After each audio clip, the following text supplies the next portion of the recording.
udah dikasih obat tapi nggak ada pengaruhnya. Akhirnya kan perawat heran juga kan. Ada hubungan kedekatan spiritual seseorang dengan bagaimana ketenangan, kenyamanan hidupnya selama dia berada di dunia ini. Ya, psikis berdampak juga dengan fisik pasien. Itu yang mana harus kita utamakan ya Ustaz? Kita menjaga pola fisik kita sehat, makanan sehat, atau kita menjaga kondisi psikis kita Ustaz? Assalamualaikum warahmatullahi wabarakatuh. Dengan saya Muhammad Furqan di sesi ketiga Hospital Podcast Ibnu Sina Padang. Pada sesi sebelumnya kita membahas sisi kesehatan bersama dokter-dokter spesialis kita di Ibnu Sina Padang. Namun hari ini kita bersama Ustadz Deki Habibur Rahman, perwakilan dari unit Ruhul Islam. Kita akan membahas mengenai sisi kesehatan dari sudut pandang Islam. Insya Allah jika ada waktu selanjutnya kita membahas mengenai hal-hal yang lebih lanjut. Assalamualaikum Ustaz. Waalaikumsalam. Sehat Ustaz? Alhamdulillah. Oke. Jadi Ustadz Deki Habibur Rahman ini beliau adalah staf dari Ruhul Islam Ibnu Sina Padang. Boleh sedikit Islam tentang bagaimana Ruhul Islam ini fungsinya di rumah sakit kita Ustaz? Baik. Assalamualaikum warahmatullahi wabarakatuh. Alhamdulillah wa syukurillah. Salatu wassalamu ala rasulillah. Allahumma salli ala Muhammad wa ala alihi. Iya, di rumah sakit itu bidang Ruhul Islam, ada juga di tempat lain disebut dengan bidang kerohanian, ada juga bidang warois kalau di Bandung, perawat rohani Islam. Jadi kegiatannya adalah membantu orang-orang yang sakit, bagaimana dia mampu menerima keadaan, kemudian mampu dia mengendalikan emosionalnya, sehingga obat yang diberikan dokter itu benar-benar dengan izin Allah dapat membantu dia mencapai kesembuhan selama sakit. Jadi dalam hal-hal mentalnya, psikologi orang yang sakit, itu kegiatan kita di rumah sakit. Jadi bagaimana pandangan Islam terhadap penyakit psikologi? Kan kebanyakan Ustadz membimbing pasien secara psikis. Iya betul. Sedangkan dokter membimbing secara perawatan fisik. Iya. Jadi sebenarnya ternyata orang yang sakit itu ternyata bukan hanya faktor fisiknya saja. Kalau kita melihat di dalam Islam, kan komponen dari diri orang itu ada jasmania dan rohani. Nah, di jasmania jelas jisimnya kan, itu dari seluruh, dari rambut sampai ujung kaki. Dari sisi rohania itu ada al-aqlu, akal, bagaimana seseorang itu dapat berpikir. Kemudian juga ada rasa, qalbu, ada masalah psikis yang muncul kepada fisiknya, ya kan? Kemudian ada masalah fisik yang muncul kepada psikisnya. Itu banyak sekali kalau kita temui di rumah sakit. Nah, Islam memandang itu sangat luar biasa. Misalnya, wa nunazzilu minal Qur'an ma huwa shifaa wa rahmatun lil mu'minin. Kami turunkan Al-Qur'an sebagai syifa, sebagai penyembuh, sebagai obat, sebagai rahmat bagi orang-orang yang beriman. Jadi ternyata ada hubungan kedekatan spiritual seseorang dengan bagaimana ketenangan, kenyamanan hidupnya selama dia berada di dunia ini. Tadi dalilnya syifa lil mu'minin ya.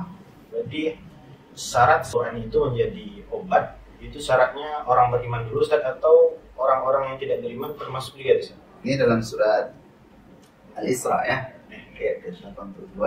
Wa nunazzilu minal Qur'an ma huwa shifaa wa rahmatun lil mu'minin wa la yazidul zalimin illa khasara. Allah tutup di situ bahwa itu hanya untuk orang beriman saja. Adapun bagi orang yang tidak beriman atau bagi orang yang zalim, bahkan Allah menyebutkan wala yazidul zalimina illa khasara. Itu bagi orang-orang yang zalim tidak akan bermanfaat.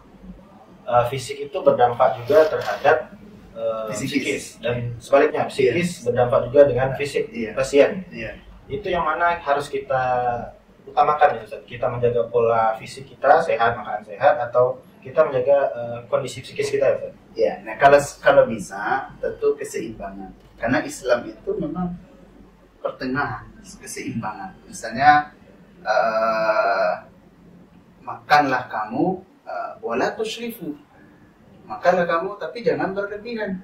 Dan Rasulullah SAW itu meminta setiap pemeluknya, setiap pengikutnya adalah berada di pertengahan. Misal ada orang misalnya berlebihan dalam hal zuhud misalnya, berpadah, sehingga ada sahabat Nabi dia berpuasa aja terus tanpa berbuka setiap hari itu. Iya.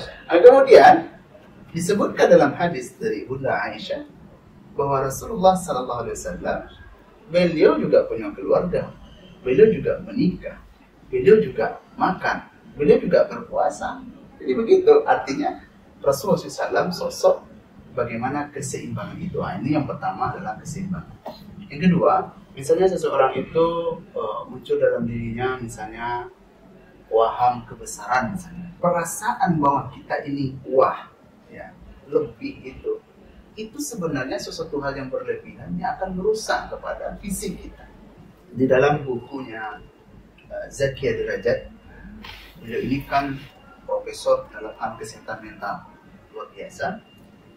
Kata beliau, pernah menemukan satu pasien yang berobat ke tempat beliau itu, yang dia tidak bisa tidur, kemudian menyebabkan sakit kepada seluruh tubuhnya, sehingga beliau itu tidak bisa makan. Akhirnya beliau duduk di kursi aja terus, karena badan itu udah lemah. Nah, kemudian setelah berobat dengan beliau, hebatnya Ibu Zakia ini, hebatnya dilihat karena memang tidak ada solusi, berobat ke rumah sakit, udah juga ada nampak perkembangan. Suatu hari beliau perintahkan kepada pasien ini, Bapak nanti coba pandang, mulai dari pagi matahari bergerak mulai terbenam, nanti akan muncul bulan purnama dan dia akan terbenam. Kemudian di malam hari datang bulan purnama yang begitu luar biasa indahnya, pesonanya luar biasa. Kemudian lama-lama bulan itu tenggelam. Kemudian baru tersentak oleh hatinya, ternyata matahari yang dilihat ada masanya dia tenggelam, bulan yang begitu indah, kemudian ada masanya juga tenggelam. Kalau begitu, saya harus bisa menerima kenyataan bahwa tidak ada keabadian. Dan ternyata beliau adalah dulunya seorang jenderal besar.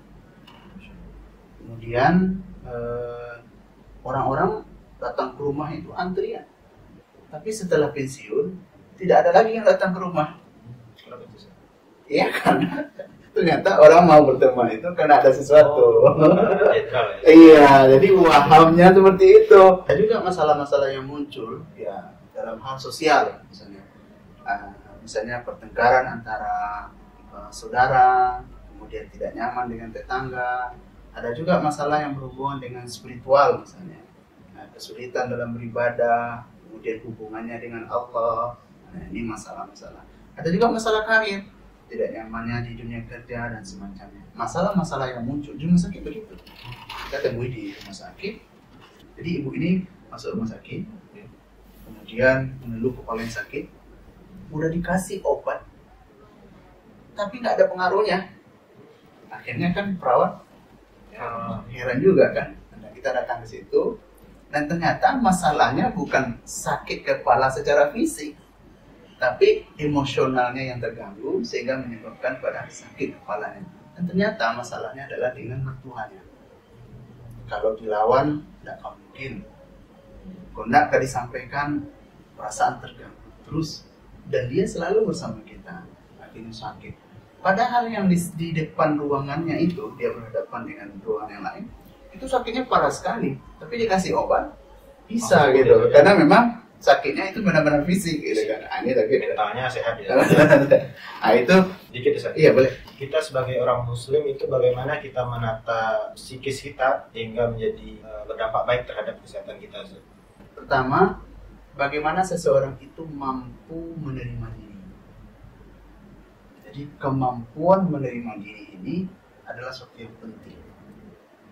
Misal, seseorang mencapai masa menopause misalnya. Ada sebagian orang tidak mengakui bahwa dia itu sudah mulai tua. Sehingga dia tidak bisa menerima kenyataan itu. Yang kedua, bisa jadi nanti ketidakharmonisan hubungan dalam rumah tangga. Itu yang dia pikirkan. Ini dia tidak mampu. Atau misalnya orang yang dahulunya tidak pernah sakit, terus tiba-tiba dia sakit, sehingga dia tidak mampu menerima dirinya. Apalagi kalau di rumah sakit ya, biasanya dia tinggal di rumah mewah, misalnya kan.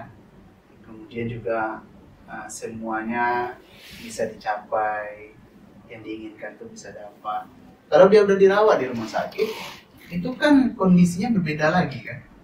Ya, bednya tentu apa yang ada di rumah sakit kan, tergantung kelasnya. Itu yang tadi ya, yang fisik mempengaruhi mental. Iya, itu kan. Jadi dia tidak bisa menerima lingkungannya. Bagaimana dia orientasi kepada lingkungannya? Tidak bisa menerima. Nah, harusnya seseorang di dalam hidup. Makanya kata Rasulullah SAW, ingat 5 perkara sebelum datang 5 perkara. Yaitu ingat ada sehat sebelum sakit, atau sakit sebelum sehat. Kemudian bagaimana hidup sebelum mati, dan ada beberapa poin. Tapi di situ dua sebelum dan, tapi yang yang kita tekankan di situ bagaimana seseorang ingat bahwa akan ada sakit setelah panjangnya sehat. Ya, ibarat berjalan akan ada nanti masa-masa pemberhentian. Ibarat menurun akan ada nanti masa-masa mendaki. Nah, seseorang harus bisa mampu menerima ini. Sebagaimana Allah mengatakan, ahasiban nas ayusraku ayaqulu amanna wa hum la yafqahun. Janganlah manusia itu mengaku dia beriman sebelum kami berikan kepadanya cobaan. Dalam ayat yang lain, am hasibatum an tadkhulul jannah. Apakah manusia itu akan mengira mudah saja masuk surga, sementara kami belum memberikan mereka cobaan sebagaimana yang diuji oleh nabi-nabi, oleh orang-orang terdahulu, orang-orang soleh terdahulu. Maka dia diuji oleh Allah, wa taqwa wa zulzilu. Dia diuji dengan kemudaratan, dengan malapetaka, dengan bahkan wa zulzilu, dengan gempa. Ada ayatnya bahwa Allah akan menguji dari masa ke masa dengan gempa jauh-jauh hari. Dan orang-orang terdahulu pun juga diuji seperti itu. Nah, kemampuan menerima diri itu sangat penting sekali.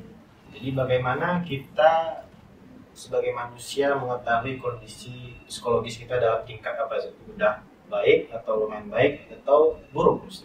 Iya. Bagaimana caranya? Yang pertama tentu kita harus memiliki ilmu ya, pengetahuan tentang itu. Ya tentu dengan banyaknya kita belajar gitu kan. Yang kedua, tentu kita mengukur diri kita sesuai dengan standar yang ada. Misalnya kecemasan misalnya. Itu cemas kita itu cemas yang wajar kah atau tidak wajar? Karena kalau nanti tidak wajar, dia akan berpengaruh kepada yang lain. Akan nanti mengganggu kepada diganggunya orang oleh jin atau makhluk halus. Nah, ini kan kita harus tahu dulu di posisi kita ini hal yang wajar kah, sesuai dengan standar yang ada kah, atau gimana. Nah, untuk mengetahui standarnya tentu belajar kan. Nah, gimana ini ukuran kita ini, gimana ini pas atau tidak. Iya, kalau sekiranya tidak, nah di situ kita mulai mencari cara, mencari solusi, menekan sesuatu hal yang berlebihan tadi sehingga dia normal kembali. Gangguan jin itu apakah termasuk dari masalah psikologis? Ya, kalau ahli-ahli psikologi tidak ada menyebutkan gangguan jin itu kan. Iya, memang tidak ada kan. Tapi kalau kami memandang dari belajar di dalam konseling Islam atau psikoterapi Islam, saya belajar psikoterapi Islam dengan Profesor Yahya Jaya. Itu di antara masalah-masalah psikologi itu adanya nanti dampak akhirnya adalah gangguan jin. Nah, kalau kita lihat memang ada pengaruhnya jin ini dalam psikologi seseorang, tapi ini tidak ada dalam buku psikologi barat, tidak ada ditulis. Tapi Profesor Yahya Jaya beliau mengatakan seperti itu, bahwa ada pengaruhnya. Dan itu bisa nanti misalnya menarik diri misalnya, atau ada perilaku yang aneh misalnya. Itu akan muncul oleh orang-orang penderita gangguan jin. Dia kan ada juga level-levelnya. Berarti saat kondisi psikis kita turun, di saat itulah pintu-pintu masuk jinnya untuk mengganggu kita ya? Iya, dia berhubungan. Misal ada seseorang depresi misalnya, apakah karena putus cinta, ditinggalkan sesuatu. Nah ini kan Rasulullah melarang bahwa berlebihan itu kan tidak baik, tetapi dia berlebihan. Nah ketika dia berlebihan tadi itu, maka muncullah sesuatu yang baru. Nah dia depresi, kemudian nanti dia putus asa. Putus asa itu masuklah bisikan-bisikan. Nah, kalau secara psikologi disebut dengan halusinasi. Bisikan tadi itu. Di dalam ilmu Islamnya, itu disebut kena ada gangguan jin. Gitu dia. Sebenarnya luar biasa Al-Quran itu. Sebenarnya untuk sakit fisik pun bisa digunakan ayat-ayat Allah untuk dibaca, disebut. Contohnya, ada sahabat Nabi melewati suatu tempat yang kepala suku itu tersengat kalajengking. Kalajengking kan sakit fisik itu kan, berdarah, luka, kemudian ada sengatannya, sakit fisik. Nah sahabat Rasulullah membacakan surah Al-Fatihah. Kesimpulannya memang berpengaruh ayat-ayat Al-Quran kepada kondisi fisik seseorang, apalagi hal-hal yang berhubungan dengan ruhania seperti kerasukan jin dan sebagainya. Jadi waktu itu sahabat memperbaiki kondisi mental dulu ya, yang saat seseorang di sengat kalajengking itu ya, nanti fisiknya nanti mengikuti. Nah, jadi maksud kita di situ adalah bahwa Al-Quran itu, ya, ayat-ayat Quran itu bisa kita gunakan untuk semua jenis sakit. Nah, itu yang kita maksudkan. Jadi dengan kita bacakan ayat-ayat Al-Quran, apakah dia tadi adalah depresi, jiwanya merasa tidak tenang, dibacakan itu bisa ada pengaruhnya. Itu yang dimaksud. Itulah dahsyatnya Al-Quran terhadap masalah-masalah psikologis seseorang. Mungkin sedikit Ustaz mengenai topik kita secara keseluruhan hari ini.